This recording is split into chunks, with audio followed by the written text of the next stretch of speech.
This is an Undiscovered Legacy production and proud member of PodNation TV Network. Hello, Skoob believers, and welcome to episode number 97. Gosh, we're getting so close to 100 of the Undiscovered Entrepreneur. Get across the start line, and it's me, Skoob. Coming at you at whatever device you happen to be listening on. All right, so today we're going to go right into it, and today's entrepreneur, kind of an experienced entrepreneur, this is David. Now, a former divorce lawyer who transformed his life after a serious health wake-up call in 2016, losing 50 pounds and keeping it off while writing 5 books on healthy living. At age 67, he successfully hiked Mount Kilimanjaro, proving that age doesn't have to limit health and fitness achievements. Now known as the Health Guy, he helps corporations and entrepreneurs maintain healthy lifestyles so they can fully enjoy their success and reduce costly employee turnover.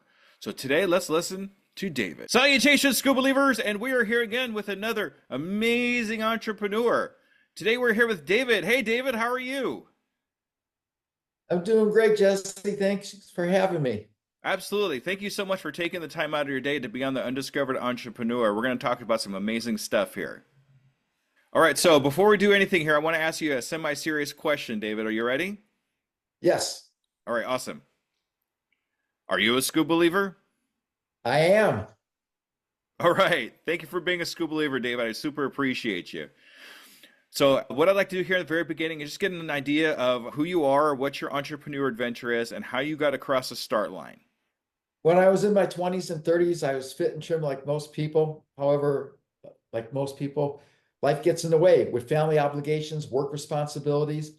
I'm a former divorce lawyer, and I practice a solo practice, very stressful, especially practicing family law. Over the years, I stopped exercising. I started eating fast foods, convenient foods, and the weight crept up on me. I got my wake-up call in July of 2016 when my doctor told me, based on my lab results, that I was a fatal heart attack. That was my wake-up call. During the next 4 months, I shed 50 pounds, which is 25% of my total body weight. More importantly, I kept it off. Since then, I've written 5 books on living a healthy lifestyle, and I am helping other corporations and entrepreneurs stay healthy so they can enjoy their lifestyle and the money that they're earning. And I can tell you that being a lawyer who's a solo practitioner is the same as being an entrepreneur, and there's a lot of things you can go wrong. Yeah, that's for sure. We got to be careful about that. I notice a lot of, I work out in the world, and I noticed that a lot of, I'm going to kind of get into it here. The younger generation seems to be like asphyxiated on having high energy and doing whatever it takes to have that high energy. At night, I'm a server, so I see a lot of these servers downing energy drinks, energy shots, energy this, and energy that, and I can only imagine what that's doing to us as in our bodies. Oh, that stuff is toxic, it's poisonous, and you don't really need it. You'll have all the energy you need if you eat healthy and live a healthy lifestyle. When I was in my 20s and 30s, I remember some managers telling me, party hard and play hard because life is short. And my attitude was, if I take care of my body, I take care of myself, I can extend my life and enjoy more. They have long since passed and are gone, and I'm still here kicking. And also in June of 2022, at age 67, I hiked up Mount Kilimanjaro. So you shouldn't let age be a factor as to being healthy. Yeah, that's for sure. Do you know of any maybe kind of alternatives to the energy drinks? You say eat healthy and that kind of thing, but if I need an energy boost real quick, besides I don't want to take one of these energy drinks or shots or anything, is there something else I can use that's a little more healthy than that? Actually, black coffee is healthy for you, gives you energy. Black tea, green tea, unsweetened will give you energy. Honey, raw honey, make sure it's the pure raw honey because about 60% of the honey on the grocery store shelves are adulterated or fake. So you want to make sure that you're getting so apple cider vinegar with raw honey in some 8 ounces of water will give you energy. Oh, that's a good one. That's a good one. I didn't think about that one. A lot of those, I drink black coffee, but I think I drink more than I really should. But but I know it's better than those energy drinks. But I didn't think about the apple vinegar and honey. Yeah, apple cider vinegar and honey in a glass of water, 8 ounces of water more will give you energy. I learned that from Paul Bragg. He was the founder of the first health food stores in the United States. He was also the mentor and teacher for Jack LaLanne. There's a name I recognize. Yeah, most people know Jack LaLanne and not as much as Paul Bragg. However, most people recognize Bragg apple cider vinegar, and he's the one that created it. Oh, okay, that makes sense. That's awesome. So, as observing all that you have, what do you think is the one thing that stops entrepreneurs from getting across the start line? Let's kind of look at that kind of health wise. A lot of times when we're attempting to make money, which is why people do certain things, we will sacrifice our health in pursuit of wealth. And as we get older, we're spending our wealth in pursuit of health. And so you need to find a balance in there. What stops a lot of entrepreneurs from getting started is not knowing what to do or not having the right resources or not knowing to ask the right questions. So a lot of times we just don't know what we don't know. For me, being a lawyer, I thought I knew things and then found out I didn't know a lot of things. And people will come to me and say, "Hey, can you help me start an LLC or a corporation or file a patent or a trademark?" I'm like, "No, that's outside my expertise. I hire other attorneys who know what they're doing to take care of forming the LLC, the corporation, the patents, the trademark correctly." So again, entrepreneurs, you have to figure out number one, what you're passionate about, what you want to do, because when you're passionate about it, it's no longer work. And then you have to figure out the right questions to ask the experts who can help you and form a team. And I know entrepreneurs are supposed to be individuals who work on their own. However, everybody needs a team to support them and give them advice. So that's my suggestion is to make sure you get a great team around you, whether it be an IT team, a marketing team, a sales team, a legal team. There's all sorts of things you need before you jump in with both feet and also have a business plan. Make sure you know how you're going to get to where you want to go. Exactly. We can't be afraid to ask the questions. And I think that's what a lot I run into a lot too, is sometimes we're afraid to ask the questions because we think we're going to look like an idiot because we're asking these questions. But as most teachers like to say, no question is a bad question, right? But that rings true when it comes to entrepreneurship too. You have to be able to ask the questions to get the answer so you can move on. If you're afraid to ask these questions, you're not going to get the answer and go anywhere. Exactly. And I learned very early in my legal career, when I came out of law school, I would ask the paralegals for help. I would ask my legal secretary for help. And they're like shocked that I was asking them for their input. The paralegals had more knowledge and experience than I did, and they were happy to help me. And they told me most lawyers who come out of law school think they know it all and don't want to ask for help.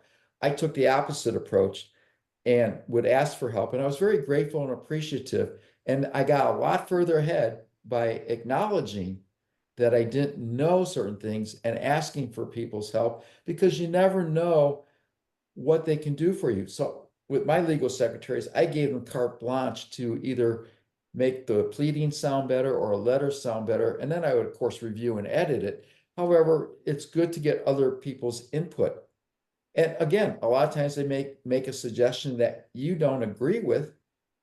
It's good to have a discussion as to why. And sometimes you can be persuaded in the other direction. As long as we keep an open mind about the answers that we're getting from the questions that we're asking. Exactly. A good example is I do have a playing card game that I created and have a patent on it. And it's a golf card game, very expensive. And I asked the wrong questions. And it's cost me about $70,000 because what I learned is golf courses don't want to sell it. Wives don't want to buy it because their husbands are on the golf course on Sundays or Saturdays, and not with the family. And it was a game that is a fun game, but it was the name that was turning people off. And Mm. I didn't ask the right questions. I listened to people who said, this is going to be fantastic. I did the wrong research about how many golf courses there are, how many people play golf, etc., and the price of the card game and everything. So we are changing it now to a pirate theme. Ooh, okay, that And sounds like fun. yeah, and we're gonna call it Cutthroat. Ah, And so it's not available yet. We're still working on the graphics because, again, it was a very expensive lesson. I don't believe in mistakes. They're learning or I'm winning. there you go. Remember that one, everybody. Not That's a Yeah. good saying. I So like that. I just look at it as that it was a learning lesson and it was investment and it was an expensive one. So we're moving forward. So if you make a mistake and you feel you still have a great idea, keep moving forward. Unless you find out that what your idea is not going to be profitable, or you made some wrong assumptions, or were given some bad advice. There you go. Yeah, I really think, especially nowadays, we give kind of like mistakes and failures kind of a bad name. We really have to, I personally think we really have to celebrate failures because if you fail something, at least you've learned something out of it, as long as we have the mindset to understand that we're learning something from it. Yeah, one thing I learned is the word mistake from Hollywood is where you'll see the clapperboard and they'll say, take whatever number it is. And if they mistake it, they reshoot it until they get it right. And so that's a good way to think about a mistake. It's just a mistake. Oh boy, I'm going to keep that one if you don't mind. Absolutely. That's awesome. That's awesome. I love Not it. my original. That's why I said I learned it from someone else. I'm happy to share. That's how these wonderful things get, this wonderful information gets across to other people. We heard it from somewhere who heard it from someone, and we're using it now. So, yeah, that's fantastic. So, what was kind of like the thing that stopped? Did you have anything that actually stopped you from getting across the start line in your business? My business now is being in corporate health and wellness. And at first I wasn't credentialed. And people would always ask me, are you a medical doctor? No. Are you a licensed nutritionist? No. Are you a dietitian? No. Are you a trainer? No. What certifications do you have? And so I felt uneasy with that because it was my own personal experiences. And then someone took me aside and said, how many years you been doing this? And I said, 8. And they said, no. Weren't you in your 20s and 30s when you were into health and nutrition and reading books and doing everything? I said, yes. And they said, you got 40 years experience. And they said, you're a lawyer. You have a law degree and you're an attorney. That's a credential because he explained, look, you're able to do research. You're able to sift through the fiction, the facts, and the opinions and weed out what is actually beneficial. Because in health, if you ask one professional, they'll tell you one thing. If you ask a second professional, whether it be a medical doctor, nutritionist, they'll tell you just the opposite. And then a third professional will say the first two are both wrong. So who or what do you trust and act upon and believe?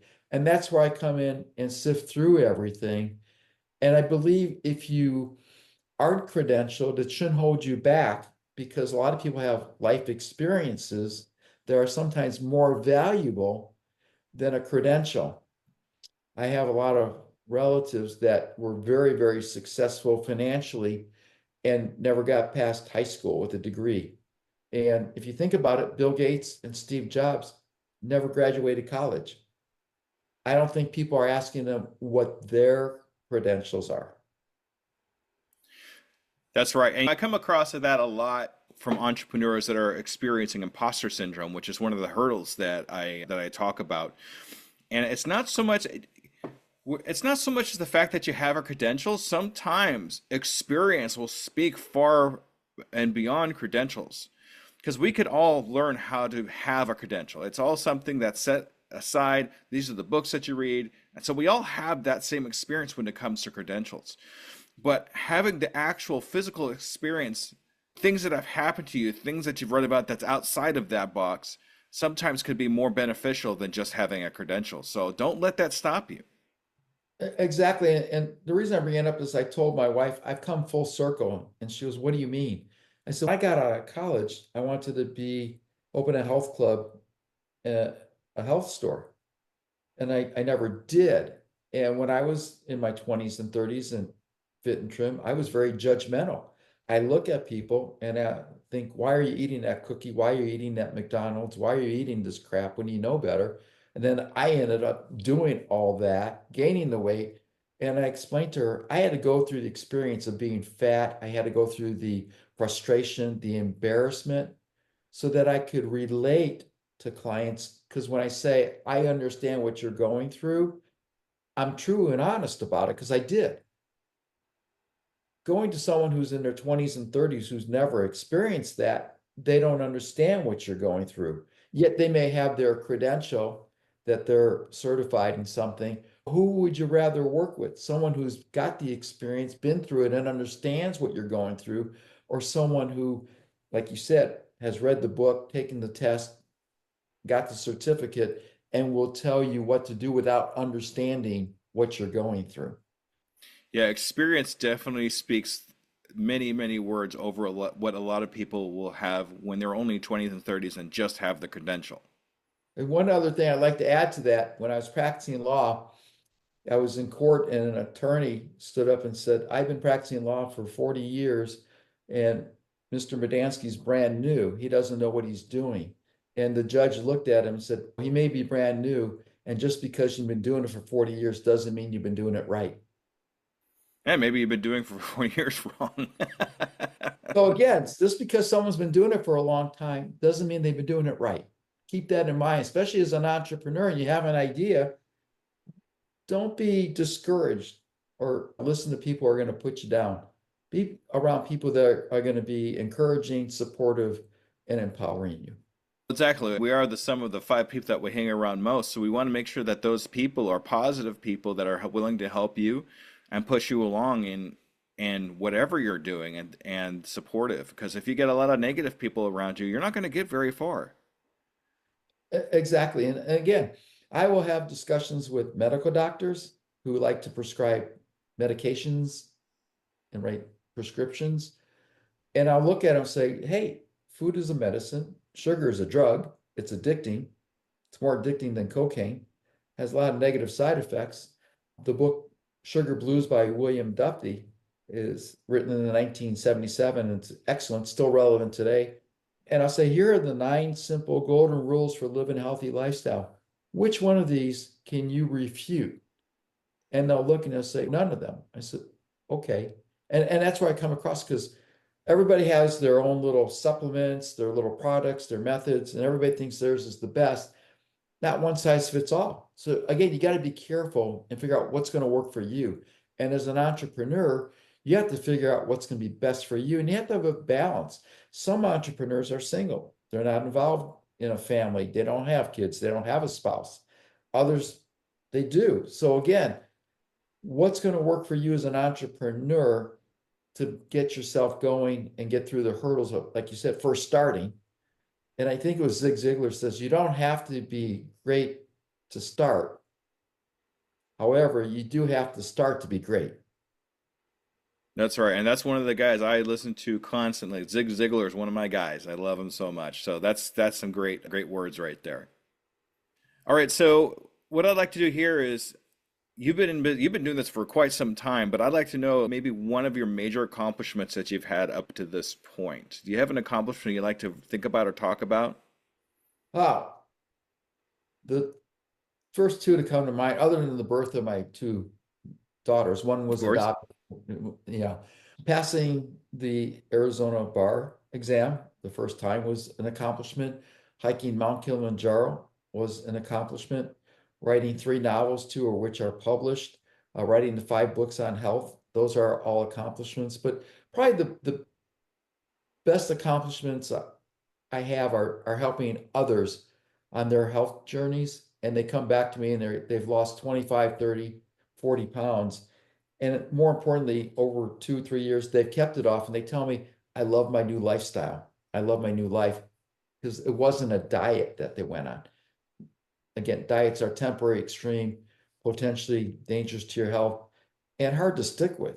But if you have a lifestyle with habits that you enjoy and that work for you, you'll stick with it. So, as an entrepreneur, you want to create work habits that you enjoy, that work for you, and that way you'll keep doing it.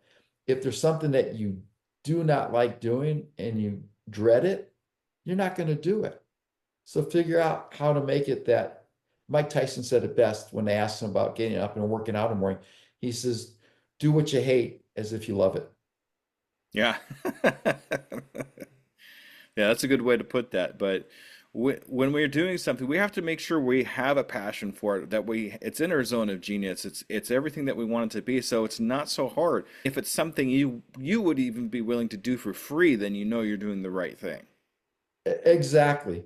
If you're not willing to do it for free, you're not passionate about it, you're in the wrong industry or business or whatever you're doing because you're going to be miserable. And as a former lawyer, I can tell you 85% of attorneys out there would rather be doing something other than practicing law. Yeah, unless you have a passion for law, it's not really fun, I guess you can say. And my dad used to tell me, if you do something that's fun, it's not work. Yeah, exactly. Exactly. So, since a lot of my listeners here are new entrepreneurs that are just getting started, if you were to come across a new entrepreneur that told you that he's just getting started in business, what one or two pieces of advice would you actually give them to get them started? The first one is eat a healthy lifestyle. And I can go through those 9 simple golden rules real quick for the entrepreneurs so they have them.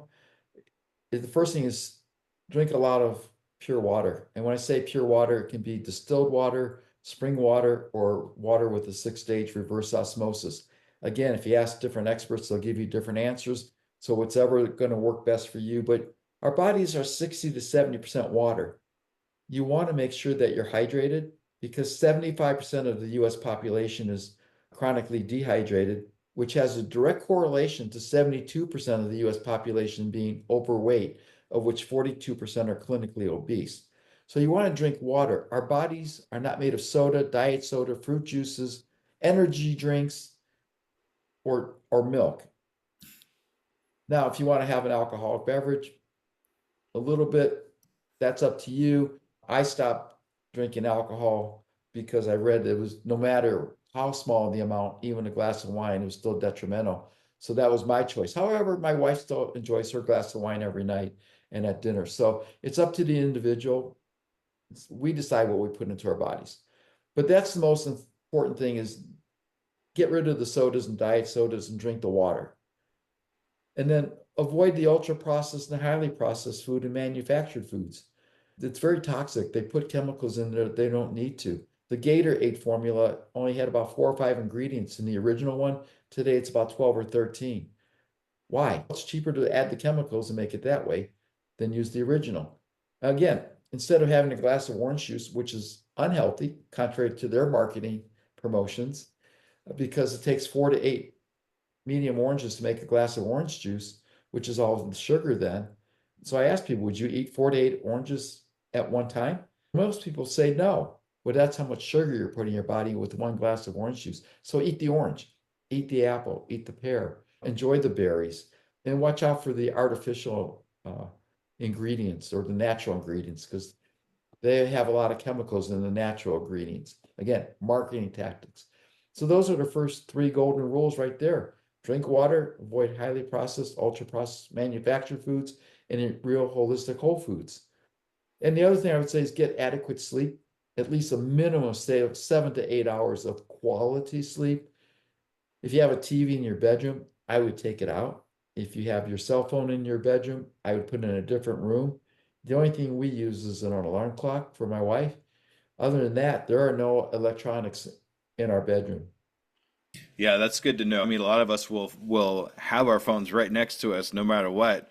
We get a notification or something that wakes up, oh, I gotta check it real quick before I go back to sleep and make sure it's not important. And now we break that sleep cycle. Then we have to start all over again to get to deep sleep, and then it just turns into, Or if you have an international client, they forget about the time zones.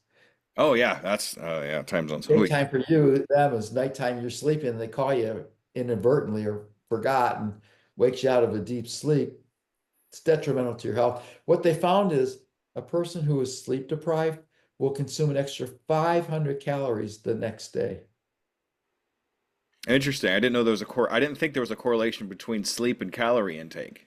Absolutely. Done a lot of research, not me, but others. Right. And I read a lot. So I figure out, again, if the studies are valid, who sponsored them, who's funding them, because depending on who's funding the studies can depend on what the outcome is. Exactly. Exactly. Speaking of reading, I see in a picture behind you, this is that your book behind you there? Yes, that's my fifth book, Jaded Health. It's available on Amazon and other bookstores. I'm really proud of it. And the reason I'm so proud of it is because there's about 16 or 17 short stories and parables with life lessons in there. And the life lessons can be applied to everything. I just took them and applied them to eating healthy and living a healthy lifestyle. But they are life lessons for all businesses and everyone. So I put so many in there because one person, a story may resonate with one person and not another. So there's something in there for everyone. And it's designed that people don't have to read it cover to cover. They can just flip through it and pick out a story or a parable. And they're usually a page or two. I think the longest one is 3 pages. Quick and easy to read. Fantastic. So if anybody's interested in that book, I'm going to have it in the show notes. We'll have a link there for you to take a look at it and possibly buy it if you'd like to know more. Thank you. I appreciate that. Yeah, for sure. All right. So what I like to do with all my guests is in the next 6 months, what do you have planned for yourself? Do you have any goals for the next 6 months? Yes, my goal is to obtain 100 new employees through various companies, whether it be 25 with one company, 50 with another, or whatever, over the next year. So I have 100 new employees to help them with their corporate health and wellness. Because what I've learned is that to replace one employee can be either 1/2 to 3 times their annual salary, depending on their position. So if you can help the employee from having stress, burnout, and turnover and retain them, you're saving money. The employee's happier, they're more productive, and it increases the bottom line for the company. Not only that, if you're offering a health and wellness program like that, you can attract higher quality applicants for the position. Exactly. Happy employees means happy money, I guess you could say, or something like that. Happy and healthy employees. Yes. That's awesome. So what I'd like to do with you, David, is in the next 6 months, I'd actually like to follow up with you and have another interview just like this and see if you've hit those goals and see what changes have come across you in this like 6 months. Is that okay? Absolutely. Would love to do it. Fantastic. All right, David, this is your time to shine. This is the time I want you to advertise yourself. How do we get a hold of you and all that good stuff? Okay, ready, set, go. I'm David Medansky. I'm known as the Health Guy. You can find me on LinkedIn. You can find me on Twitter and Instagram, Facebook, and you can also reach out to me at davidmedansky@gmail.com.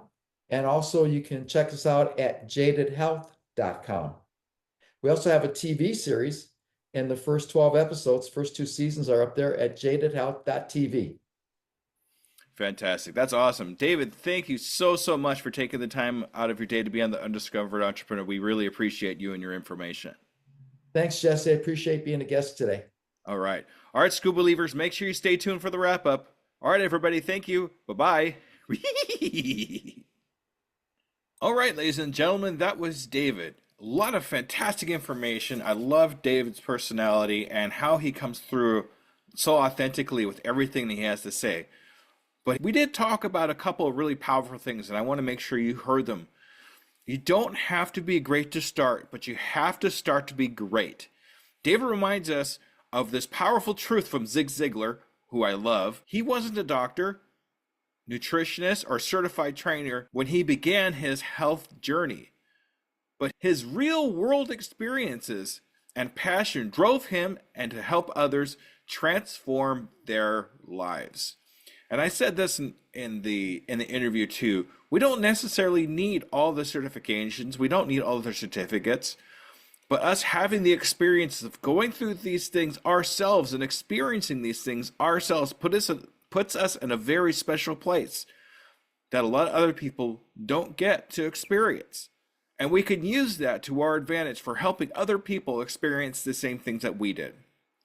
In Hollywood, they called it a mistake. I love that. When actors miss their mark or simply shoot again until they get it right. Just like David's journey from a golf cart game to reimagining it as a pirate game called Cutthroat, which was rather interesting. He didn't see it as a failure, but as a $70,000 learning investment that taught him a valuable lesson about businesses and perseverance.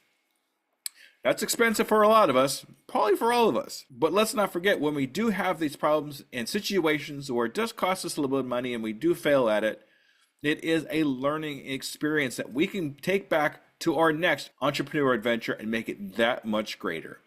And with that, I'm going to say thank you very much for another episode of the Undiscovered Entrepreneur Get Across the Start Line.